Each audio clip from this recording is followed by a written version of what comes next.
Hare Krishna. So இன்றைக்கி நம்ம பகவத்கீதை 4வது அத்தியாயம் 35வது ஸ்லோகம் பார்க்க இருக்கிறோம். பகவத்கீதை 4வது அத்தியாயம் 35வது ஸ்லோகம். திருப்பி சொல்லுங்கள். ஓம் நமோ பகவதே வாசுதேவாய. ஓம் நமோ ஓம் நமோ பகவதே வாசுதேவாய. ஓம் நமோ பகவதே வாசுதேவாய. ஓம் நமோ பகவதே வாசுதேவாய. ஓம் நமோ பகவதே வாசுதேவாய. சரிங்க. யஜ்ஞாத்வா ந புனர்மோகம் யஜ்ஞாத்வா ஏவம் யாஸ்யசி பாண்டவ ஏவம் யாஸ்யசி பாண்டவ ஏன பூத்தான்யசேஷானி த்ரக்ஷ்யஸ்யாத்மன்யதோ மயி த்ரக்ஷ்யஸ்யாத்மன்யதோ மயி. மொழிபெயர்ப்பும் பொருளையும் வழங்கிய ஆச்சாரியர் அபய சரணாரவிந்த பக்திவேதாந்த சுவாமி ஸ்ரீல பிரபுபாது கி ஜெய். கூட சொல்லுங்க. யத் எதை, ஞாத்வா அறிவதால், ந என்றும் இல்லை, புனக மீண்டும், மோகம் மயக்கம், ஏவம் இது போன்ற, யாஸ்யசி நீ செல்வாய், பாண்டவ பாண்டுவின் மகனே, ஏன எதனால், பூதானி உயிர்வாளிகள், அசேஷானி எல்லா, திரக்ஷசி நீ காண்பாய், ஆத்மனி பரமாத்மாவில், அதவு அல்லது வேறு விதமாகச் சொன்னால், மயி என்னில். மொழிபெயர்ப்பு கூட சொல்லுங்க. இவ்வாறு தன்னுணர்வடைந்த ஆத்மாவிடமிருந்து உண்மை ஞானத்தை பெற்றபின் நீ மீண்டும் மயக்கத்தில் விழமாட்டாய். ஏனெனில் இந்த ஞானத்தின் மூலம் எல்லா உயிரினங்களையும் பரமனின் பாகமாக வேறு விதமாக கூறினால் என்னுடையதாக நீ காண்பாய். பொருளுரை. தன்னுணர்வு பெற்ற ஆத்மாவிடமிருந்து, உண்மையை உள்ளபடி அறிந்தவரிடமிருந்து ஞானத்தை பெறுவதன் பலன் எல்லா ஜீவன்களும் பூரண புருஷோத்தமரான பகவான் ஸ்ரீ கிருஷ்ணரின் அம்சங்களே என்ற அறிவை பெறுவதாகும். கிருஷ்ணரிலிருந்து தனித்து வாழ்வதாக நினைக்கக்கூடிய எண்ணம் மாயா, மா இல்லை, யா இது என்று அழைக்கப்படுகிறது. கிருஷ்ணரிடம் நமக்கு ஆக வேண்டியது ஒன்றும் இல்லை. கிருஷ்ணர் மிகச்சிறந்த வரலாற்று நபர், அருவமான பிரம்மனே பூரண சத்தியம் என்றெல்லாம் சிலர் எண்ணுகின்றனர். உண்மையில் பகவத்கீதையில் சொல்லப்பட்டுள்ளது போல கிருஷ்ணரின் உடலில் இருந்து வரும் ஒளியே அருவ பிரம்மனாகும். பரமபுருஷ பகவானான கிருஷ்ணரே எல்லாவற்றிற்கும் காரணமாவார். பிரம்மசம்ஹிதையில் கிருஷ்ணரே எல்லா காரணங்களுக்கும் காரணமான பரமபுருஷ பகவான் என்பது தெளிவாக கூறப்பட்டுள்ளது. லட்சக்கணக்கான அவதாரங்களும் அவரின் பல்வேறு விரிவுகளே. அதுபோலவே ஜீவன்களும் கிருஷ்ணரின் விரிவுகளே. பல்வேறு விதத்தில் விரிவடையும் கிருஷ்ணர் தனது தனித்தன்மையை இழந்து விடுவதாக மாயாவாதிகள் தவறாக எண்ணுகின்றனர். இத்தகைய எண்ணம் ஜட ரீதியிலானது. ஒரு பொருளை பல்வேறு பின்ன பகுதிகளாக பிரித்தால் அப்பொருள் தனது முந்தைய நிலையை இழந்து விடுவதென்பது பௌதீக உலகில் நமது அனுபவமாகும். ஆனால் பூரணம் என்றால் ஒன்றுடன் ஒன்றை சேர்த்தாலும் ஒன்றுடன் ஒன்றை சேர்த்தாலும் ஒன்று, ஒன்றிலிருந்து ஒன்றை நீக்கினாலும் ஒன்றே என்பதை மாயாவாதிகள் புரிந்து கொள்ள தவறுகின்றனர். அதுவே பூரண உலகின் நியதியாகும். பூரணத்தின் விஞ்ஞானத்தில் நமக்கு போதிய அறிவு இல்லாததால் நாம் தற்போது மாயையினால் மயக்கப்பட்டுள்ளோம். எனவே நாம் நம்மை கிருஷ்ணரிடமிருந்து வேறுபட்டவர்களாக நினைக்கிறோம். கிருஷ்ணரின் பிரிந்த பகுதியிலே என்ற போதிலும் நாம் அவரிடமிருந்து வேறுபட்டவர்கள் அல்ல. உயிரினங்களின் உடலில் உள்ள வேறுபாடுகள் மாயையே, உண்மையில் இல்லாதவையே. நாம் அனைவரும் கிருஷ்ணரை திருப்திப்படுத்துவதற்காக உள்ளோம். கிருஷ்ணருடனான நித்தியமான ஆன்மீக உறவை விட உறவினர்களுடனான தனது தற்காலிகமான உடல் சம்பந்தமான உறவை மிக முக்கியமானதாக அர்ஜுனன் எண்ணியதற்கு மாயையே காரணம். கிருஷ்ணரின் நித்திய சேவகனான ஆத்மா அவரிடமிருந்து பிரிக்கப்பட முடியாதவன். அவன் அவரிடமிருந்து தனித்திருப்பதாக நினைப்பது மாயை. இந்த முடிவையே கீதையின் மொத்த உபதேசங்களும் நோக்கமாக கொண்டுள்ளன. பரமனின் தனிப்பட்ட அம்சங்களான உயிர்வாளிகளுக்கு சில கடமைகள் உண்டு. நினைவுக்கு எட்டாத காலத்திலிருந்து அந்த கடமையை மறந்துள்ள காரணத்தால் மனிதர்கள், மிருகங்கள், தேவர்கள் போன்ற பற்பல உடல்களில் அவர்கள் தங்கியுள்ளனர். பகவானுடைய திவ்யமான அன்பு தொண்டினை மறந்துள்ளதால் இத்தகு உடல் வேறுபாடுகள் எழுகின்றன. ஆனால் கிருஷ்ண உணர்வின் மூலமாக திவ்யமான அன்பு தொண்டில் ஈடுபடுத்தப்படும் போது ஒருவன் இம்மயக்கத்திலிருந்து உடனடியாக விடுதலை அடைகிறான். இத்தகு தூய ஞானத்தை அங்கீகரிக்கப்பட்ட ஆன்மீக குருவிடமிருந்து மட்டுமே அடைய முடியும். அதன் மூலம் ஆத்மா கிருஷ்ணருக்கு சமமானவன் என்னும் மயக்கத்தினை தவிர்க்க முடியும். உன்னத ஆத்மாவான கிருஷ்ணரே எல்லா உயிரினங்களையும் பாதுகாப்பவர். அப்பாதுகாப்பினை கைவிட்ட உயிர்வாளிகள் பௌதீக சக்தியினால் மயக்கப்பட்டு தம்மை தனிப்பட்டவர்களாக கற்பனை செய்கின்றனர். இவற்றை அறிவதே பக்குவமான ஞானமாகும். பல்வேறு பௌதீக அடையாளங்களில் மயங்கிய இத்தகு ஆத்மாக்கள் கிருஷ்ணரை மறந்து விடுகின்றனர். இருப்பினும் இத்தகு மயங்கிய ஆத்மாக்கள் கிருஷ்ண உணர்வில் நிலைபெற்றுவிட்டால் அவர்கள் முக்தியின் பாதையில் உள்ளவர்களாக புரிந்து கொள்ளப்பட வேண்டும். இது ஸ்ரீமத் பாகவதம் பதம் 2.10.6 உறுதி செய்யப்பட்டுள்ளது. முக்திர் ஹித்வான்யதா ரூபம் ஸ்வரூபேன வியவஸ்திதி. முக்தி என்றால் கிருஷ்ணரின் நித்திய சேவகன் என்னும் தனது ஸ்வரூபத்தில் நிலை பெற்றிருப்பதாகும். ஓம் தத் சத். ஓம் அஜ்ஞானாதிமிராந்தஸ்ய ஞானாஞ்சனசலாக்கயா சக்ஷுருன்மீலிதம் येन तस्मै श्री गुरवे नमः. श्री चैतन्य मनोभीष्टं स्थापितं येन भूतले स्वयं रूप कदा माह्यं ददाति स्वपदान्तिकं. नमो विष्णुपादाय कृष्णप्रस्थाय भूतले श्रीमते जयपताः स्वामिनिति नामिने. नमाचार्यपादाय निताय कृपप्रदायिने गौरगदामदाय नहरग्रामधारिणे. नमो विष्णुपादाय कृष्णप्रस्थाय भूतले श्रीमते भक्तिवेदान्त स्वामिनिति नामिने.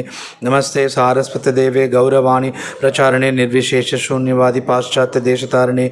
जय श्री कृष्ण चैतन्य प्रभु नित्यानंद श्री अद्वैत गदाधर श्रीवासादि गौर भक्त वृंद. हरे कृष्णा कृष्ण कृष्ण हरे हरे, हरे राम राम राम हरे हरे. हरे कृष्ण हरे कृष्ण. ஸோ ஒவ்வொரு புதன்கிழமையும் நடக்கின்ற சத்சங்க நிகழ்ச்சிகளுக்கு இஸ்கான் கோவிலுக்கு வருகை தந்திருக்கிறவங்க எல்லாரையும் வரவேற்கிறோம். அனைவருக்கும் நன்றி. ஸோ இன்றைக்கி கிருஷ்ணனுடைய இது 4வது அத்தியாயம் 35வது ஸ்லோகம் நம்ம பார்க்க இருக்கிறோம். இந்த அத்தியாயத்தோட தலைப்பு உன்னத அறிவு. சரிங்களா? உன்னத அறிவு.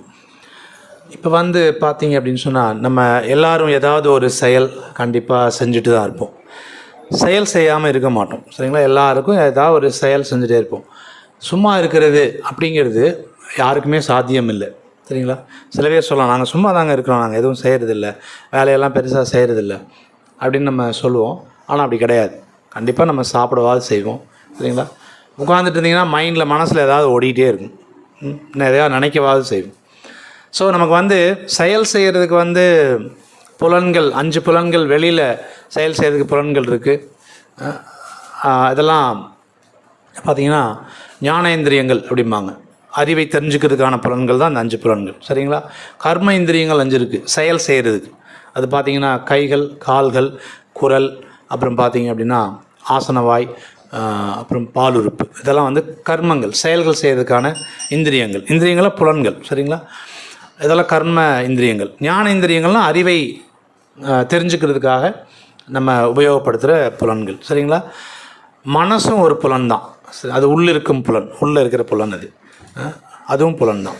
ஸோ இந்த புலன்கள் எல்லாத்தையும் நம்ம உபயோகிக்காமல் இருக்க மாட்டோம் எல்லாருமே. சரிங்களா?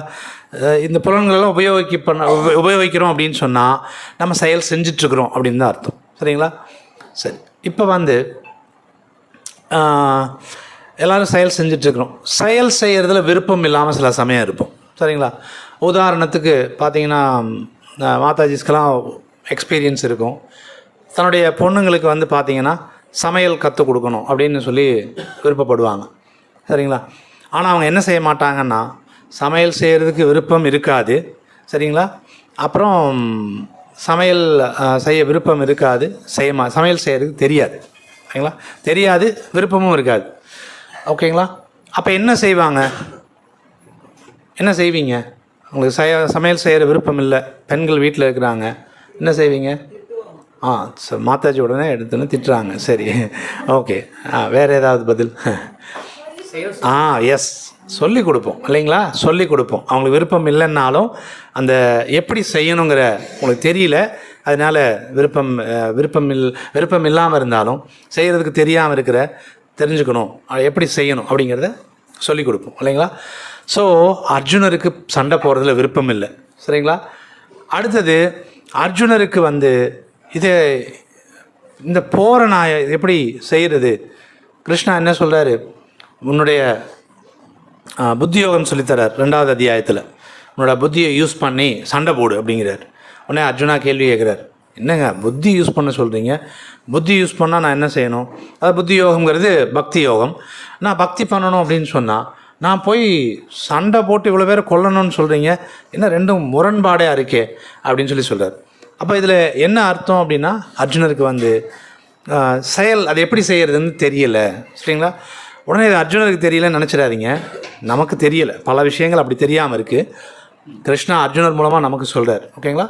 ஓகே, அர்ஜுனருக்கு தெரியலை, எப்படி இப்போ சண்டை போட சொல்கிறீங்க, பக்தி யோகம் பண்ணணுன்றீங்க அப்படின்றார். அப்போ உடனே கிருஷ்ணா என்ன செய்கிறார் அப்படின்னா, கர்ம யோகம் சொல்கிறார். எப்படி நம்ம வந்து செயல் வந்து கரெக்டாக செய்யணும், சரிங்களா? யோகம் அப்படிங்கிற வார்த்தை வந்து என்னென்னா, அந்த செயல் வந்து நமக்கு பகவான் கூட தொடர்பு படுத்தணும், அதுக்கு பேர் தான் செயல், சரிங்களா? யோகம் அப்படின்னா பகவான் கூட நமக்கு அந்த செயல் வந்து தொடர்பு வந்து கொண்டு வரணும். பகவானுக்கு சம்மந்தப்படலைன்னு வச்சுக்கோங்களேன், அது யோகமில் வராது, வெறும் கர்மம், ஓகேங்களா? செயல், அவ்வளோதான். ஆனால் இப்போ பாருங்கள், நாம் வந்து சினிமா பார்க்குறோம், அதுக்கும் கிருஷ்ணருக்கும் ஏதாவது சம்மந்தம் இருக்கா? இல்லை. அப்படின்னா அது கர்மம், சரிங்களா? இதே வந்து நீங்கள் பார்த்தது வந்து மகாவதார் நரசிம்மா படம் போய் பார்த்தீங்க, பகவான் நரசிம்மனுடைய லீலைகளில் வந்து படமாக பார்க்குறீங்க. இப்போ நீங்கள் பார்க்குற அதே படம் பார்க்குறீங்க தான், பட் இப்போ என்ன பண்ணுது அது உங்களுக்கு? பகவானுடைய லீலை கூட நம்மளை தொடர்பு படுத்துது. அப்போ இது கர்ம யோகம், சரிங்களா? கர்மம் அப்படிங்கிறது செயல், கர்ம யோகம் அப்படிங்கிறது வந்து பார்த்திங்க அப்படின்னா பகவான் கூட தொடர்பு படுத்துகிற யோகம், சரிங்களா? இப்போ நம்ம கர்மம் செய்யணுமா கர்ம யோகம் பண்ணணுமா அப்படிங்கிறது புரிஞ்சுக்கணும்னா, கர்மம் அப்படிங்கிறப்போ அந்த செயல்களுக்கு விளைவு உண்டு. அந்த செயல்களுக்கு என்ன மாதிரியான விளைவுகள்னால் 2 விளைவுகள் இருக்கும். ஒன்று புண்ணிய விளைவுகள் இருக்கும், இல்லைன்னா பாவ விளைவுகள் இருக்கும், சரிங்களா? இந்த மாதிரி 2 விளைவுகள் இருக்கும். கர்ம யோகம் அப்படின்னா பகவான் கூட அந்த செயல் தொடர்பு படுத்துதுன்னு வச்சுக்கோங்களேன், அதுக்கு விளைவுகள் கிடையாது, சரிங்களா? இப்போ நமக்கு கர்மம் எது, கர்ம யோகம் எது, புரியுது இல்லைங்களா? இப்போ அடுத்தது வந்து பார்த்தீங்க அப்படின்னு சொன்னால், அர்ஜுனருக்கு வந்து கர்ம யோகம் சொல்லித்தரார். எப்படி அவர் வந்து கேட்டார் இல்லைங்களா, எனக்கு பக்தி யோகம் பண்ணணும்னு சொல்கிறீங்க, ஆனால் சண்டை போடுன்னு சொல்கிறீங்க அப்படின்னோடனே கிருஷ்ணா வந்து எப்படி வந்து இந்த போர் புரியுதுங்கிற செயலை எப்படி பக்தி யோகத்தோடு நீ செய்யணும், எப்படி பகவானுக்கு தொடர்பு படுத்துகிற மாதிரி நீங்கள் செய்யணும் அப்படின்னு அர்ஜுனருக்கு 3வது அத்தியாயம் ஃபுல்லாக சொல்லி கொடுக்குறார், சரிங்களா? அப்படி சொல்லும்போது கிருஷ்ணா வந்து அர்ஜுனர் வந்து ஒரு கேள்வி கேட்குறார். என்ன கேள்வி கேட்குறாருன்னா, கிருஷ்ணா நிறைய பேர் வந்து பாவ செயல்களில் ஈடுபடணும்னு நினைக்கலன்னா கூட அவங்கள வந்து பலவந்தமாக அந்த பாவ செயலில் ஈடுபட்டுடுறாங்களே, அப்படி செஞ்சிடுறாங்களே, யார் அந்த மாதிரி தூண்டுறாங்க? இப்போ சில பேர் கேட்போம், நம்ம இல்லைங்க நான் அது செய்யணுன்னே நினைக்கலைங்க, செஞ்சுட்டேன் நான் அப்படின்னு நம்மளே கூட சில சமயங்களில் நம்ம சொல்லுவோம் இல்லைங்களா? அப்போ பாவச் செயல்கள் நான் செய்யணும், நல்ல செயல்கள் செய்யணும்னு தான் நான் நினைக்கிறேன், இருந்தாலும் சில பாவச் செயல்களை நான் வந்து யாருடைய தூண்டுதலுமே இல்லாமல் செஞ்சிடறேனே நான், அதுக்கு யார் காரணம் அப்படின்னு சொல்லிட்டு அர்ஜுனர் வந்து ஒரு கேள்வி கேட்குறார். ஸோ இந்த கேள்வி கேட்ட உடனே கிருஷ்ணா வந்து அதுக்கு ஒரு ஆன்சர் கொடுக்குறார், சரிங்களா? ஸோ அந்த ஆன்சர் வந்து என்ன கொடுக்குறார் அப்படின்னு சொன்னால், காமம் தான் அர்ஜுனா அதுக்கு காரணம் அப்படின்னு சொல்கிறார். காமம் அப்படின்னு சொன்னால் எல்லா விதமான ஆசைகளுமே காமம்தான். சரிங்களா? எல்லா விதமான ஆசைகளுமே வந்து காமம்தான்.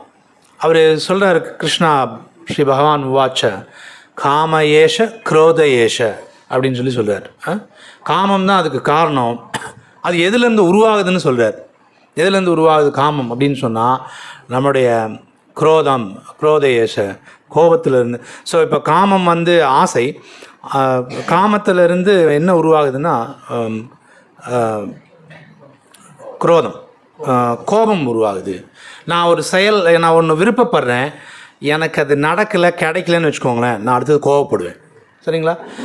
அடுத்தது கிருஷ்ணா சொல்கிறார், அந்த இது வந்து எதுலேருந்து உருவாகுது அப்படின்னா ரஜோகுண சமத்பவ அப்படிங்கிறார். ரஜோகுண சமுத்பவ, ரஜோகுணத்துலேருந்து இது உருவாகுது கிருஷ்ணா, சாரி அர்ஜுனா அப்படின்னு சொல்கிறார். சரிங்களா? சரி, உருவாகுது, என்ன பண்ணிடும்? இப்போ காமம் வந்து காமம் விருப்பம் நிறைவேறலைன்னா எனக்கு கோபம் வருது. கோபம் இது பார்த்திங்கன்னா ரஜோகுணத்துலேருந்து இது உருவாகுது அப்படின்னு சொல்லிட்டார். அடுத்தது செயலைன்னா இது என்ன பண்ணும் அப்படின்னா மகாசனோ, எல்லாத்தையும் அழிக்கும், டெஸ்ட்ராய் பண்ணிடும் அப்படின்னு சொல்கிறார். சரிங்களா? மகா பாப்மா, அந்த எல்லாத்தையும் அழிக்கிற மகா பாவம் இருக்கு இல்லையா, அந்த மகா பாவம் வித்யேனம் இக வைரினம். ஸோ இது எல்லா பாவங்களையும் செய்ய வச்சு எல்லாரையும் அழிக்கும், எல்லாரையும் டெஸ்ட்ராய் பண்ணும். சரிங்களா? இது மாதிரி விரோதி ஒன்று கிடையாது மனுஷனுக்கு அப்படின்னு சொல்கிறார். சரிங்களா? அப்போ அர்ஜுனா கேட்குறாரு, என்ன கேட்குறாரு அவர்? ஸோ பாவம் தூண்டுறது எதுன்னு கேட்குறாரு. சரிங்களா? செயலை வந்து பகவானுக்காக செய்யும்போது பாவங்கள் செய்கிறாங்களே, அதுக்கு காரணம் என்னென்னு கேட்குறாரு. கிருஷ்ணா வந்து இப்படி ஆன்சர் பண்ணுறார். காமம் தான் அதுக்கு முக்கியமான காரணம். காமங்கிறது எல்லா விதமான ஆசைகளும். சரிங்களா? சரி, அப்போ என்ன நடக்குது? ஆசைப்பட்டு கோபப்பட்டு ரஜோகுணத்தில் ஒருத்தவங்க இருக்காங்க அப்படின்னு சொன்னால் அவங்களுக்கு வந்து மயக்கம் வரும். மயக்கம் அப்படிங்கிறது என்ன அப்படின்னு சொன்னால் அவங்களுக்கு வந்து அவங்களுடைய நினைவு நிலை வந்து பார்த்திங்கன்னா இழந்து போயிடுவாங்க. கோபத்தில் அவங்க என்ன செய்கிறோம்னு அவங்களுக்கு தெரியாது, ஒரு மயக்கம் வந்துடும் அப்படின்னு சொன்னாங்க. மயக்கம்னா என்ன செய்கிறோம்னே தெரியாமல் ஒரு செயலை செய்ய ஆரம்பிப்பாங்க. சரிங்களா? அப்படின்னு சொல்கிறார். ஸோ இப்போ வந்து அந்த மயக்கம் வருது அப்படின்னு சொன்னால் அப்போ அறியாமையில் செயல்கள் செய்ய ஆரம்பிச்சிடுறாங்க. இப்போ செயல்கள் வந்து அவங்க செய்கிற செயல்கள் எல்லாமே என்ன செய்யணும்னே தெரியாமல் நம்ம எல்லா செயல்களும் செஞ்சிட்ருக்குறோம் அப்படின்னு சொன்னால் அது அறியாமையில் செய்கிற செயல்கள். இந்த அறியாமையில் செய்கிற செயல்கள் நம்மளை என்ன செஞ்சிடும் அப்படின்னா நம்மளை பந்தப்படுத்தும். இந்த பௌதீக உலகத்தை கூட என்னை தொடர்பு படுத்திடும். சரிங்களா? என்னை ஆக்சுவலாக நான் யார் கூட தொடர்பு படணும்? கிருஷ்ணர் கூட நான் தொடர்பு கொள்ளணும். ஆனால் அந்த தொடர்பை நமக்கு உருவாக்காது, பௌதீக உலகத்தை கூட நம்மளை தொடர்புபடுத்திடும். இப்போ பௌதீக உலகத்தோடு தொடர்புபடுத்தினா என்ன நடக்கும் அப்படின்னு சொன்னால் நான் திரும்ப திரும்ப பிறப்பெடுப்பேன், திரும்ப திரும்ப இறப்பேன். இது நடந்துகிட்டே இருக்கும். ஒன்ஸ் பிறப்பெடுத்துட்டிங்கன்னா இங்கே எல்லா கஷ்டத்தையும் நம்ம அனுபவிச்சு தான் ஆகணும். எந்த கஷ்டத்துலேருந்து விடுபட முடியாது. நான் எந்த கஷ்டமுமே பட்டதில்லைங்க அப்படின்னு யாரும் சொல்ல முடியாது. ஏன்னா நீங்கள் உலகத்தில் யாரை வேணால் எடுத்துக்கோங்க. சரிங்களா? இறப்பு, முதுமை, வியாதியில் சிக்காதவங்களே இருக்க மாட்டாங்க. அவங்க எவ்வளோ வேணால் வந்து பவர்ஃபுல்லாக இருக்கலாம், எவ்வளோ வேணால் அவங்ககிட்ட செல்வாக்கு இருக்கலாம், எவ்வளோ வேணால் அவங்ககிட்ட பணம் இருந்திருக்கலாம், எவ்வளோ வேணால் படிப்பு இருந்திருக்கலாம். ஆனால் இந்த 4 விஷயத்தில் கட்டாயம் அவங்க சிக்கியே ஆகணும். இந்த உலகத்தோட நியதி அது. சரிங்களா? ஸோ அப்போ நமக்கு வந்து மயக்கத்தில் ஆழ்ந்துடுறாங்கன்னா அறியாமை வருது. அந்த அறியாமை வந்து என்ன பண்ணுதுன்னா நம்ம வாழ்க்கையை கிருஷ்ணர்கிட்டேருந்து நம்மளை விலக்கி நம்மளை வந்து இந்த பௌதிக உலகத்தை கூட பந்தப்படுத்திடுது. ஓகேங்களா? ஸோ இந்த ஸ்லோகத்தில் பார்த்தீங்க அப்படின்னு சொன்னால் கிருஷ்ணா என்ன சொல்கிறாருன்னா, இவ்வாறு தன்னுணர்வடைந்த ஆத்மாவிடமிருந்து உண்மை ஞானத்தை பெற்ற பின் நீ மீண்டும் மயக்கத்தில் விழமாட்டாய் அப்படின்னு சொல்கிறார். அப்போ நமக்கு அந்த அறியாமை போகணும் அப்படின்னு சொன்னால் நமக்கு என்ன தேவைப்படுது? உண்மையான ஞானம், உண்மையான அறிவு தேவைப்படுதுங்களா? சரிங்களா? இப்போது அதான் ஒருத்தங்களுக்கு விருப்பம் இல்லை, ஒரு செயல் செய்ய வேண்டிய பொண்ணுங்க சமைக்க மாட்டேன்னு சொல்கிறாங்கன்னு சொன்னால் அவங்க ஒரு அறியாமையில் அது சமைக்க மாட்டேன்னு சொல்கிறாங்க. அவங்க செய்யறது எப்படி செய்யறதுன்னு தெரியலன்னு சொல்கிறாங்க. அப்போ நம்ம என்ன செய்கிறோம்? உண்மையான ஞானத்தை நாம் கற்றுக் கொடுக்குறோம். அந்த உண்மையான ஞானத்தை யார் கற்றுக் கொடுக்கணும்? நான் வந்து உங்களுக்கு ஒரு சாம்பார் வைக்க சொல்லித்தரேன் அப்படின்னு சொன்னால் எனக்கு முதல்ல சாம்பார்னால் என்னன்னு தெரியணும், அதை எப்படி செய்கிறதுங்கிறது எனக்கு தெரியணும். சரிங்களா? எனக்கு எதுவுமே தெரியாமல் நான் வந்து சாம்பார் வைக்க கற்றுக் கொடுக்குறேன் பாரு அப்படின்னு சொல்லிட்டு எனக்கு யாரும் சொல்லிட்டு இருக்கக்கூடாது இல்லைங்களா? அப்போ எனக்கு முதல்ல அது தெரியணும். அப்போது அந்த ஞானம் அப்போ யார்கிட்ட இருந்து வாங்கணும்னா, அவங்களுக்கு ப்ராக்டிக்கலாக அவங்களுக்கு, அதாவது நடைமுறையில் அவங்க பயிற்சி பண்ணிகிட்டு இருக்கணும். அவங்க சமைச்சிட்ருக்கணும், அந்த சமையல் பற்றிய அறிவுகள் எல்லாம் தெரிஞ்சிட்ருக்கணும். அவங்கக்கிட்ட தான் போய் அதை நம்ம தெரிஞ்சுக்கணும். கிருஷ்ணர் அதனால தான் சொல்கிறாரு, தன்னுணர்வடைந்த ஆத்மாவிடமிருந்து உண்மை ஞானத்தை பெறணும் அப்படிங்கிறார். சரிங்களா? அப்போ தன்னுணர்வு அடைந்த ஆத்மா அப்படிங்கிறவங்க தான் வந்து பார்த்திங்க அப்படின்னா அதிகாரப்பூர்வமான குரு. சரிங்களா? ஸோ அவங்ககிட்ட இருந்து தான் இந்த ஞானம், இந்த அறிவை வந்து நம்ம வாங்கணும். எதுக்காக? அந்த அறியாமையிலேருந்து நம்ம வெளியில் வரணுங்கிறதுக்காக. சரிங்களா? இப்போ அந்த அறியாமையிலேருந்து வெளியில் வரணுங்கிறதுக்காக வாங்கிட்டிங்கன்னா நீ மீண்டும் மயக்கத்தில் விழமாட்டாய் அப்படின்னு சொல்கிறார். சரிங்களா? மயக்கத்தில் விழமாட்டேன் அப்படின்னா, விழமாட்டாய்னா என்ன அர்த்தம் அப்படின்னு சொன்னால், நம்ம என்ன மாதிரியான மயக்கத்தில் இருக்கிறோம். இப்போ அறியாமை நமக்கு அறியாமையில் இருக்கிறோம்னு வச்சுக்கோங்களேன். என்ன நடக்கும் அப்படின்னா, முதல்ல நம்ம என்ன மறந்து போயிடும் அப்படின்னா, நாம் ஆத்மாங்கிறத மறந்துடுவோம். முதல்ல நமக்கு நடக்கிற விஷயம் அதுதான். நான் அறியாமையில் இருக்கிறேன்னா நம்ம ஆத்மாங்கிறத மறந்துடுவோம். சரிங்களா? ஆத்மாங்கிறத நான் மறந்துட்டேன்னு வச்சுக்கோங்களேன், அடுத்தது நான் என்ன நினைக்க ஆரம்பிச்சிடுவேன்னா, நான் இருக்கிறேன், நான் ஆத்மாங்கிறத மறந்துட்டேன்னா வெளியில் நான் பார்க்கக்கூடிய விஷயம் இந்த உடல் தான். இந்த உடல் தான் நான் நினச்சிக்குவேன். இந்த உடல் தான் நான் அப்படின்னு நினச்சிக்குவேன்.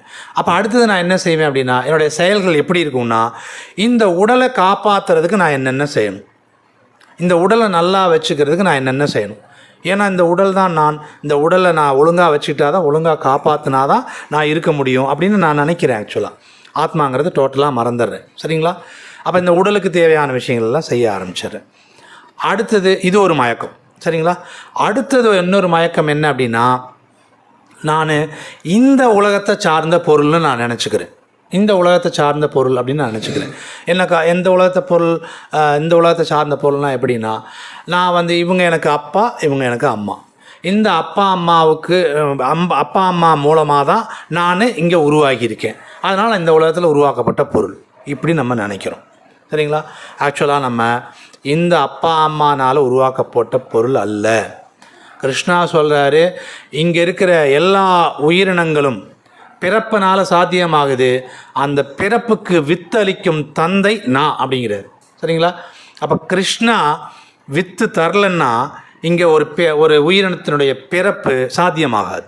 சரிங்களா? அப்போ இந்த உலகத்தில் இருக்கிற எல்லா ஜீவராசிகளையும் நம்ம பார்க்குறோம் அப்படின்னா, அந்த ஜீவராசிகளினுடைய உண்மையான அப்பா யார், உண்மையான தந்தை யார் அப்படின்னா பகவான் ஸ்ரீகிருஷ்ணர். சரிங்களா? இப்போது நம்முடைய அப்பா கிருஷ்ணா இருக்கார் இல்லைங்களா, அவருக்கு இப்போ நம்ம அப்பா அம்மானா நம்ம என்ன செய்கிறோம், அவங்களுக்கு தேவையான சேவையெல்லாம் செய்கிறோங்களா, அவங்க சொல்கிறபடி கேட்போம், அவங்களுக்கு தேவையான சேவைகளெல்லாம் நம்ம செய்கிறோம்.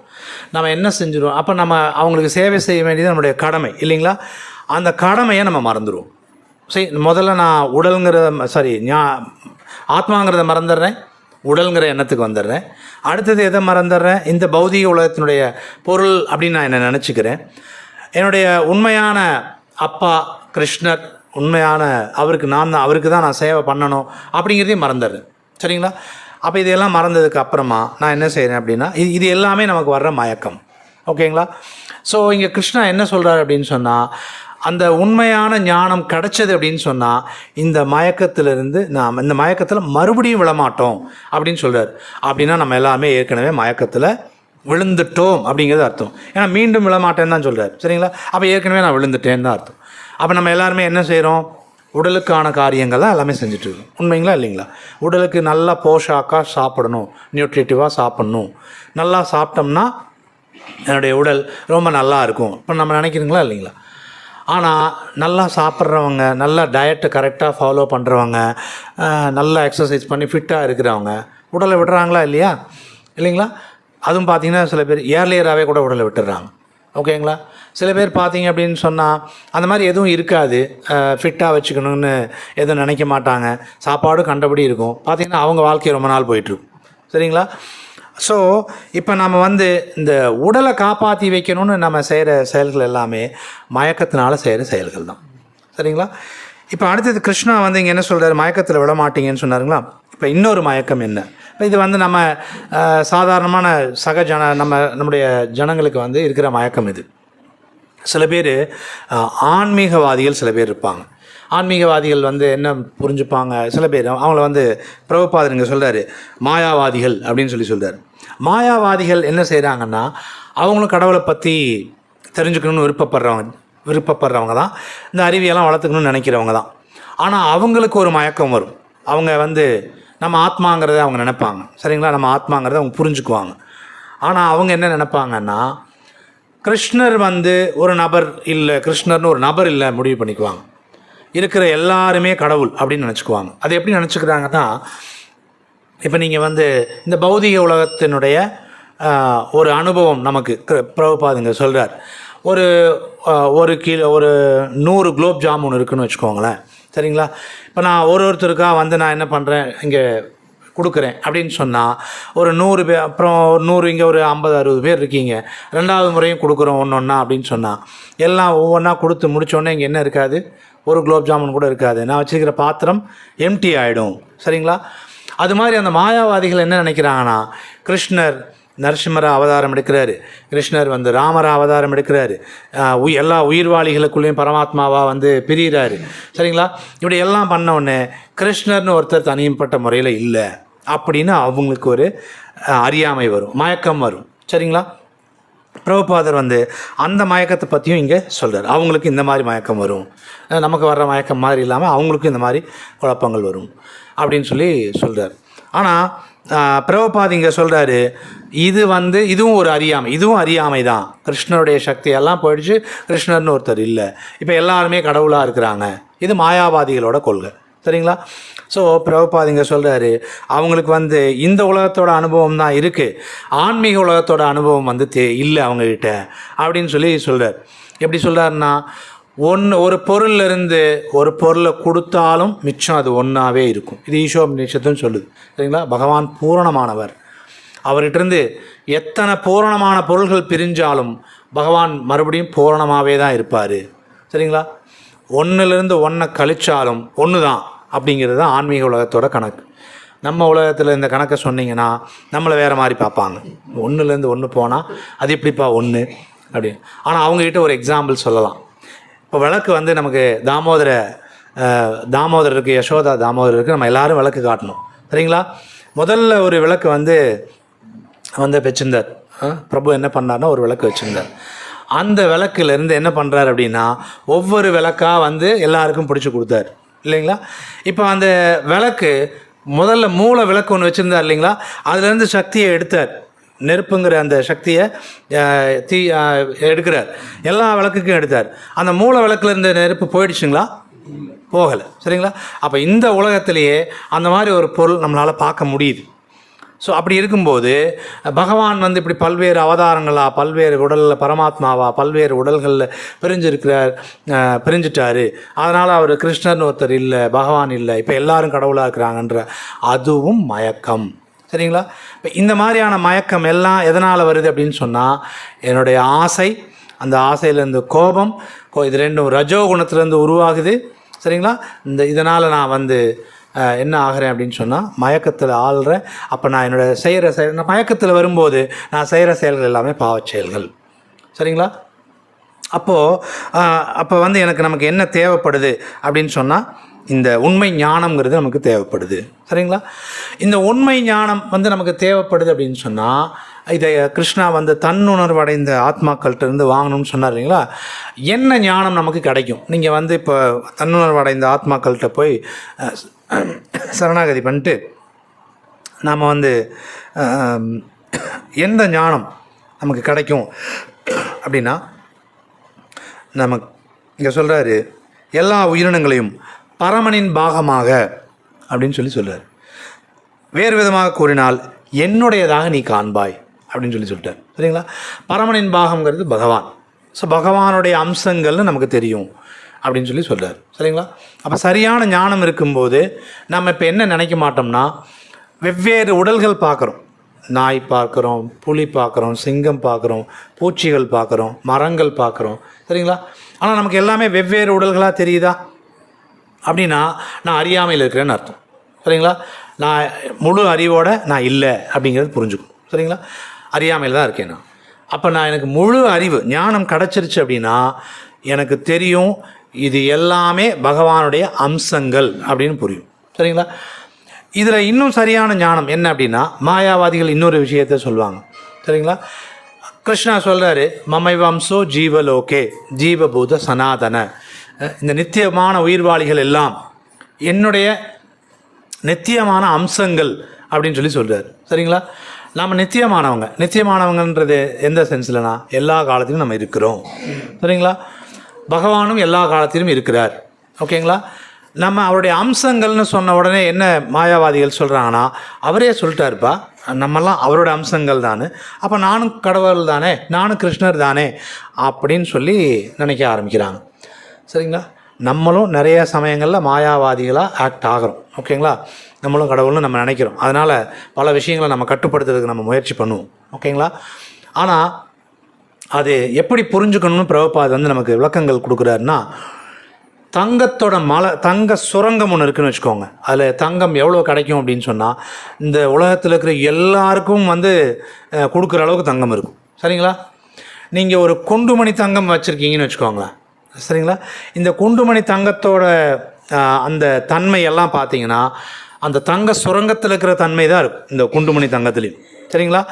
அதனால் நம்ம என்ன சொல்லிட முடியும், இந்த குண்டுமணி தங்கமும் தங்க சுரங்கமும் ஒன்று தான் அப்படின்னு நம்ம சொன்னால் ஒத்துக்குவாங்களா? குண்டுமணி தங்கத்தை கொண்டுட்டு போய் ஏதாவது ஒரு கடையில் கொடுத்து ஒரு 10 கிலோ தங்கத்துக்கான ரூபாயை கொடுங்க கேட்டால் கொடுப்பாங்களா? தரமாட்டாங்க. ஏன்னா அது அளவில் வேறு, தன்மையில் ஒன்று, தங்கம்தான், ஆனால் ரெண்டையும் ஒன்றா மதிக்க மாட்டாங்க. இல்லைங்களா? இது மாதிரி பகவான் தங்க சுரங்கம், நம்ம குண்டுமணி தங்கம் தான். சரிங்களா? நம்மளையும் பகவானையும் எப்போவுமே ஒப்பிட முடியாது. நாம் பகவானுக்கு சமமானவன் ஆக மாட்டோம். இதுவும் ஒரு மயக்கம்தான். சரிங்களா? இந்த மயக்கத்தில் வந்து நம்ம வந்து என்ன செஞ்சுருவோம் அப்படின்னு சொன்னால், கண்டிப்பாக வெளியில் வந்துடும். ஏன்னா இந்த உண்மையான நமக்கு கிடைக்கும்போது நம்மகிட்ட அந்த மாதிரியான எண்ணம் வந்துடும். சரிங்களா? மாயாவாதிகள், அதாவது ஆத்மானு உணர்ந்தாலுமே கூட அவங்கக்கிட்ட இன்னொரு மயக்கமும் இருக்கும். அது என்ன, அவங்க என்ன நினைக்கிறாங்க அப்படின்னா, அருவ பிரம்மன், பகவான் வந்து ஜோதி வடிவமானவர், ஒளி வடிவமானவர் அப்படின்னு நினைக்கிறவங்க நிறைய பேர் இருக்காங்க. சரிங்களா? இப்போ பார்த்தீங்கன்னா, ஜோதி தெரியுதுன்னா நான் வந்து பகவானை பார்க்குறேன்னு சொல்கிறவங்க இருப்பாங்க. சரிங்களா? கடவுளை பார்க்குறேன்னா ஜோதி தெரியுது அப்படின்னு. ஆக்சுவலாக கிருஷ்ணா வந்து கரெக்டான ஞானம் வந்தது அப்படின்னு சொன்னால் கரெக்டாக புரிஞ்சுக்கலாம். கிருஷ்ணா சொல்கிறாரு, அது என்னுடைய உடல்லேருந்து வர்ற தேஜஸ் தான், அது அந்த ஒளிக்கு காரணமானவன் நான் பர்சனலாக ஒரு நபர் இருக்கிறேன், நான் அதையும் தெரிஞ்சுக்கோங்க அப்படிங்கிறார். அப்போ சரியாக அந்த அறியாமையிலேருந்து ஒருத்தங்க கரெக்டாக விடுபட்டாங்கன்னா பகவான் ஒரு தனி நபராக ஒருத்தர் இருக்கிறாரு அப்படிங்கிறதையும் நம்ம புரிஞ்சுக்குவாங்க. பல அவதாரங்கள் எடுத்தாலும் அவருடைய ஒளி வடிவத்தில் தெரிஞ்சாலும் பகவான் பர்சனலாக ஒரு நபர் ஒருத்தர் தனியாக இருக்கிறார் அப்படிங்கிறதையும் நம்ம புரிஞ்சுக்க முடியும். அப்போ இந்த மாதிரியான மயக்கங்கள் எல்லாமே எப்போ போகும் அப்படின்னா, உண்மையான ஞானத்தை ஒருத்தங்க தெரிஞ்சுக்கும் போது தான். சரிங்களா? இப்போ வந்து நாம் ஒரு ஒரு ஒரு பைத்தியக்காரன் அப்படின்னு ஒருத்தரை சொல்கிறோம் அப்படின்னு சொன்னால் அவர் எப்படி இருப்பார் தெரியுங்களா? தன்னை மறந்துடுவார், தான் யாருங்கிறத மறந்துடுவார். அப்புறம் அவர் செய்கிற செயல், நம்ம ஏன் அவரை பைத்தியக்காரன்னு சொல்கிறோம் அப்படின்னு புரிஞ்சுக்கோங்க. அவருடைய செயல்கள் எதுவுமே வந்து ஒரு மனிதன் செய்ய வேண்டிய சட்டத்திட்டங்களுக்கு உட்பட்ட செயலாக அது இருக்கிறது இல்லை. அப்படி தானே? ஒரு ஆள் யாரையா பிடிச்சி கடிச்சு வச்சுருவார். ஒரு பெரிய ஆளாக இருக்கிறாருன்னா அவர் ஆக்சுவலாக அப்படி இன்னொருத்தர் கடிச்சு வைக்கக்கூடாது, அவருடைய செயல்கள் அப்படி செய்யக்கூடாது. இல்லைங்களா? சம்மந்தம்லாம் போய் எதையாவது பிடிச்சி எடுத்து வச்சு அடிச்சிடுவார் அப்படின்னு சொன்னால் இந்த செயல்கள் எல்லாம் வந்து சரியான உணர்வில் இருக்கிற ஒரு மனிதன் செய்ய வேண்டிய செயல் அல்ல, அப்படி செய்யக்கூடாது. அப்படி தானே? அவர் ஏன் அப்படி செய்கிறாருன்னா, தான் யாருங்கிறத மறந்துட்டார். ஆக்சுவலாக அதானே, தான் யாருங்கிறத மறந்துட்டு அந்த செயல்கள்லாம் செய்கிறாருங்களா, அதனால் வந்து அவரை என்ன சொல்கிறாங்க அப்படின்னா பைத்தியக்காரராக இருக்கார், பைத்தியக்காரத்தனத்தோடு இருக்காருன்னு சொல்கிறோம். இப்போ சொல்லுங்கள், நம்ம யாருங்கிறத நம்ம மறந்துட்டோம், நம்ம செய்கிற செயல்கள்லாம் எப்படி இருக்குது அப்படிங்கிறத யோசிங்க. இப்போ நம்ம யாருங்கிறத யோசிச்சுக்கோங்க. ஏன்னா பிரபு அடிக்கடி வந்து இந்த வார்த்தையை வந்து ஒரு விஷயத்தை, ஒரு செயலை செய்யும்போது பார்த்தீங்கன்னா இது பைத்தியக்காரத்தனமான செயல் அப்படின்னு சொல்லிடுவார். இப்போ நம்ம என்ன பண்ணிட்டோம், நம்ம யாருங்கிறத மறந்துட்டோம். சரிங்களா? நம்ம யாருங்கிறது ஞாபகம் இருந்தால் நம்ம செய்ய வேண்டிய செயல் சரியாக இருக்கும். சரிங்களா? அப்போ நம்ம செய்ய வேண்டிய செயல் சரியாக இல்லை, அப்போ நம்ம செய்கிற செயல்கள்லாம் வந்து பகவானுக்கு சம்மந்தப்பட்டு இல்லாத செயல்கள் நம்ம செய்கிறோம் அப்படின்னா, இப்போ நம்ம ஆக்டிங் எப்படி நம்ம செயல்படுறோம் அப்படிங்கிறத நம்ம புரிஞ்சுக்கணும். சரிங்களா? அப்போது நம்மளுடைய நிலைமையை நம்ம வந்து என்ன பண்ணிட்டோம் அப்படின்னா மறந்துட்டோம். ஸோ இதெல்லாம் மயக்கம். இந்த மயக்கத்துக்கெல்லாம் எது தேவை அப்படின்னா அந்த உண்மை ஞானம் தேவை. அந்த உண்மை ஞானம்ங்கிறது வந்து தன்னுணர்வு பெற்ற ஆத்மாக்கள்கிட்டருந்து தான் நமக்கு கிடைக்கும். சரிங்களா? இப்போது தன்னுணர்வு பெற்ற ஆத்மாக்கள் அவங்க யார் அப்படின்னா அவங்கள தான் வந்து அதிகாரப்பூர்வமான குரு அப்படின்னு நம்ம சொல்லணும். அங்கீகரிக்கப்பட்ட குரு, ஆன்மீக குருன்னு சொல்லுவோம், அல்லது அதிகாரப்பூர்வமான குரு. அவங்க ஏன் அங்கீகரிக்கப்பட்ட அல்லது அதிகாரப்பூர்வமான அப்படின்னு ஏன் அவங்கள சொல்லணும்? ஆன்மீக குருன்னு சாதாரணமாக சொல்லிட்டு போகலாமே. பிரபுபாதர் வந்து இது எழுதுகிறார். அத்தாரிட்டி அல்லது ஆத்தரைஸ்டு ஸ்பிரிச்சுவல் மாஸ்டர் அப்படின்னு எழுதுவார். சரிங்களா? ஏன் அவர் ஆத்தரைஸ்டாக இருக்கணும் அப்படின்னு சொன்னால், இப்போ எனக்கு மருத்துவம் அறிவு தெரிஞ்சுக்கணும்னு நான் நினைக்கிறேன். சரிங்களா? நான் நேராக போய் ஒரு கசாப்பு கடைக்காரர்கிட்ட இவர் உடல் பற்றி தான் ஆராய்ச்சி பண்ணிகிட்ருக்கிறாரு அப்படின்னு சொல்லி, ஏங்க இந்த உடல் பற்றிய விஷயங்களெல்லாம் சொல்லுங்கள் அப்படின்னு நான் போய் மருத்துவத்தையெல்லாம் உட்காந்து கேட்டுட்டு வரேன்னு வச்சுக்கோங்க. வந்து ஏங்க நான் போய் கற்றுக்கிட்டேங்க, இந்த மாதிரி நேற்று தான் ஒரு கசாப்பு கடைக்காரரை பார்த்தேன், அவர் இந்த உடல் பற்றி எல்லா விஷயத்தையும் சொல்லி கொடுத்துட்டாரு, இப்போ எனக்கு மருத்துவம் பற்றி எனக்கு எல்லா மருத்துவ புத்தகத்தையெல்லாம் வச்சு படிச்சிட்டேன், எல்லாம் தெரியும், இப்போ உங்களுக்கு என்ன ஆப்ரேஷன் பண்ணணுன்னாலும் நான் வந்து செஞ்சுருவேன் அப்படின்னு நான் சொல்கிறேன்னு வச்சுக்கோங்க. எவ்வளோ பேர் வருவீங்க? எனக்கு நான் உடல் பற்றி தாங்க கற்றுக்கிட்டேன். சரிங்களா? உடல் பற்றி தான் கற்றுக்கிட்டேன், மருத்துவ புத்தகத்தை வச்செல்லாம் படித்தேன், நான் ஒரு கசாப்பு கடைக்காரர்கிட்ட கற்றுக்கிட்டு தாங்க வந்தேன். யாரும் போக மாட்டோம், தெரியும் வெட்டி தொங்க விட்ருவான் அப்படின்னு. சரிங்களா? அப்போ நம்ம வந்து ஏன் போகிறதில்லை அப்படின்னா, இந்த இடத்துல அதை சொல்லிக் கொடுக்குற அந்த மருத்துவத்தை சொல்லிக் கொடுக்குற நபர் அந்த கசாப்பு கடைக்காரர் அல்ல, இல்லைங்களா? அப்போ அதை கற்றுக் கொடுக்க வேண்டிய சரியான ஒரு நபர் யார்? அதுக்குன்னு சில பேர் இருக்காங்க, மருத்துவம் படிச்சுட்டு வந்து அவங்க பயிற்சி செஞ்சுட்டு இருக்கிற மருத்துவர்கள்ட்ட தான் போய் நம்ம அதை கற்றுக்கணும். அப்போது இதே விஷயந்தான் நம்ம இந்த உண்மை ஞானத்தை நம்ம கற்றுக்கணும் அப்படின்னா பிரபுபாதர் அதுதான் சொல்கிறாரு, தன்னுணர்வு அடைந்த ஆத்மாக்கள்கிட்ட போய் கற்றுக்கணும் அப்படின்னு சொல்லி சொல்கிறார். சரிங்களா? இப்போ தன்னுணர்வு அடைந்த ஆத்மாக்கள் எப்படி இருக்கணும் அப்படின்னு பிரபுபாதர் உடனே அந்த வரையறையும் சொல்லிடுறார். ஏன்னா நமக்கு இந்த தன்னுணர்வு அடைந்த ஆத்மாக்களை கண்டுபிடிக்கிறதுல வர்ற பிரச்சனையினால் பல போலிகள் உருவாகியிருக்காங்க. சரிங்களா? நமக்கு போலி எது, ஒரிஜினல் உண்மை எதுன்னு தெரியலன்னு வச்சுக்கோங்களேன், போலிகள் சொல்கிறதையும் நம்ப ஆரம்பிப்போம். நமக்கு எதுவுமே தெரியலங்கிறப்போ எவனா ஒருத்தன் சொல்கிறத நம்பித்தானே ஆகணும். தங்கம் எனக்கு எதுன்னு தெரியல அப்படின்னு வச்சுக்கோங்களேன், அவன் என்ன செய்வான்னா ஒரு மஞ்சள் கலர் கல்லை கொடுத்துட்டு இது தங்கம்னு சொல்லி சொன்னாலும் சொல்லுவான். எனக்கு தங்கம்னா எதுன்னு தெரியல அப்படின்னா அவன் இதுதான்ப்பா தங்கம் அப்படின்ட்டுருவான். சரிங்களா? ஆனால் தங்கம் உண்மையாகவே எதுன்னு தெரிஞ்சுக்க வேண்டியது நம்முடைய கடமை தான். சரிங்களா? அப்போ பிரபுபாதர் சொல்கிறாரு, தங்கம் எதுன்னு தெரிஞ்சுக்கணும்னா அல்லது அதிகாரப்பூர்வமான அங்கீகரிக்கப்பட்ட ஆன்மீக குரு யார் அப்படின்னு தெரிஞ்சுக்கணுன்னா 2 விஷயம் சொல்கிறார். அவர் முதல்ல இந்த பகவான் கிருஷ்ணரை பற்றிய விஞ்ஞானத்தை முறையான ஒரு அவருக்கு முன்னாடி இருக்கிற ஆன்மீக குருவை அணுகி அவர் கற்றுக்கிட்டு இருக்கணும். முதல்ல அவர் கற்றுக்கிட்டு இருந்திருக்கணும். சரிங்களா? அடுத்தது அவர் என்ன செய்யணும் அப்படின்னா அதை அவர் பயிற்சி செஞ்சிட்ருக்கணும். இந்த 2 விஷயங்கள் சொல்கிறார். சரிங்களா? இந்த 2 விஷயத்தை ஒருத்தங்க பண்ணலை அப்படின்னு சொன்னால் அவங்க அதிகாரப்பூர்வமான குரு கிடையாது, அவன் தன்னுணர்வு அடைந்த ஆத்மாவாக இருக்கிறதுக்கு வாய்ப்பு கிடையாது, அவன் கொடுக்கறது உண்மையான ஞானமாக இருக்கவும் முடியாது. சரிங்களா? சில பேர் சொல்கிறாங்க, நான் வந்து பகவத்கீதை படித்ததில்லை, பாகவதம் படித்ததில்லை, ஆனால் பகவான் கிருஷ்ணர் பற்றி எனக்கு தெரியும், நான் பேசுகிறேன்னு நிறைய பேர் பேசுகிறாங்க. ஸோ பிரபுபாதர் சொன்ன வரையறைக்குள்ளே அவங்கெல்லாம் வரல. சரிங்களா? அப்போ அவங்க அதிகாரப்பூர்வமான குரு கிடையாது. அப்போ அவங்ககிட்ட கற்றுக்கிற நம்ம முன்னாடியே சொன்ன மாதிரி எனக்கு சாம்பாரே செய்ய தெரியாத ஒரு ஆள் சாம்பார் சொல்லி கொடுத்த மாதிரி, மருத்துவம் ஒரு கசாப்பு கடைக்காரன் மருத்துவம் சொல்லி தர மாதிரி தான். சரிங்களா? இந்த மாதிரி ஆட்கள்கிட்டெல்லாம் போய் நம்ம எதையாவது கற்றுக்கிட்டோம்னா அப்போ நம்ம வந்து நம்முடைய ஆச்சாரியா பிரபுபாதர் வந்து குரு சீட பரம்பரையில் வராரு. இந்த மாதிரி ஆச்சாரியார்கள் சொல்கிறத அவங்களுடைய புத்தகங்கள் மூலமாக நம்ம கற்றுக்கணும். சரிங்களா? அடுத்தது இந்த மயக்கத்தில் மீண்டும் விழமாட்டோம்னு சொன்னார் இல்லைங்களா? அப்போ நம்ம என்ன நிலைமைக்கு போயிடுவோம் அப்படின்னு ஒரு கேள்வி வரும். சரிங்க, நான் தன்னுணர்வு அடைந்த ஆத்மாக்கிட்ட போனேன், அவர்கிட்ட உண்மையான ஞானத்தை கற்றுக்கிட்டேன். நான் கிருஷ்ணா சொல்கிறாரு நீ மறுபடியும் மயக்கத்தில் விழமாட்டேன்னு சொல்லிட்டாரு. ஓகே, மயக்கத்தில் விழமாட்டேன்னா அப்போ நான் என்ன ஆகிடுவேன் அப்படின்னு ஒரு கேள்வி வரணும். சரிங்களா? பிரபுபாதர் அதை தான் வந்து பொருளுரையில் கொடுக்குறாரு. அப்போ தான் வந்து உங்களுக்கு வந்து முக்தி கிடைக்கும். முக்திங்கிறது என்ன அப்படிங்கிற விஷயத்தை வந்து பிரபுபாதர் வந்து இங்கே சொல்கிறார். சரிங்களா? என்ன சொல்கிறார்? முக்தி அப்படிங்கிறது என்னன்னு சொல்கிறார் அப்படின்னா, இந்த எல்லா மயக்கத்திலிருந்தும் ஒருத்தங்க விடுபட்டுருவாங்க. ஒன்று.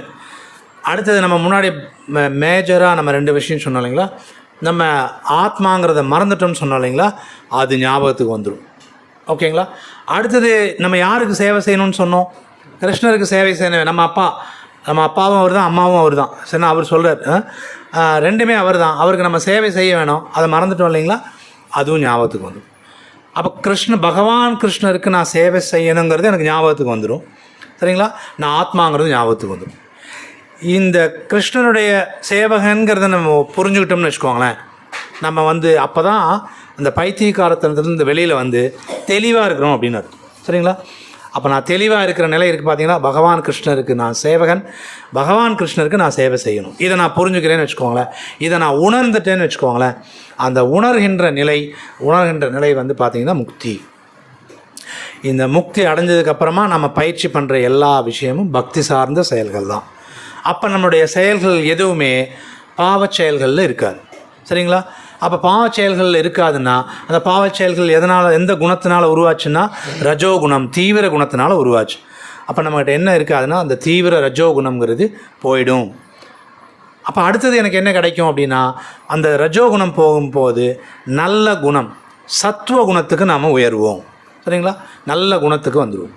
அந்த நல்ல குணத்தில் நிலை பெற ஆரம்பிச்சிருவோம். ஓகேங்களா, இப்போ நல்ல குணத்தில் இருக்கும்போது அவங்க செய்கிற செயல்கள் எதுவுமே பாவகாரியங்களாக அமையாது. சரிங்களா, அப்போது இன்னும் கிருஷ்ணனுடைய அந்த சேவகன்கிறத உணர்ந்துட்டோம் அப்படின்னா, நம்ம இருக்கிற நிலைக்கு பேர் சத்துவ குணத்தையும் தாண்டின குணம். நல்ல குணம் இருக்கு இல்லைங்களா, அதாவது கலப்படமே இல்லாத ஒரு தூய குணம், அந்த குணத்துக்கு நம்ம போய்டும். அப்படி போகும்போது நம்ம எந்த செயல்கள் செஞ்சாலும் அந்த செயல்களுக்கு விளைவு கிடையாது. விளைவு இல்லை அப்படின்னு சொன்னால் அந்த செயல் விளைவுனால் நான் பந்தப்பட மாட்டேன், அதாவது அந்த செயலுக்கான விளைவை நான் அனுபவிக்க வேண்டிய அவசியம் இருக்காது. அப்படிங்கிறப்போ எனக்கு இந்த ஜென்மத்தில் எனக்கு என்ன ஆகிடும்னா, ஓகே, இவர் செஞ்ச எல்லா செயல்களுக்கும் எந்த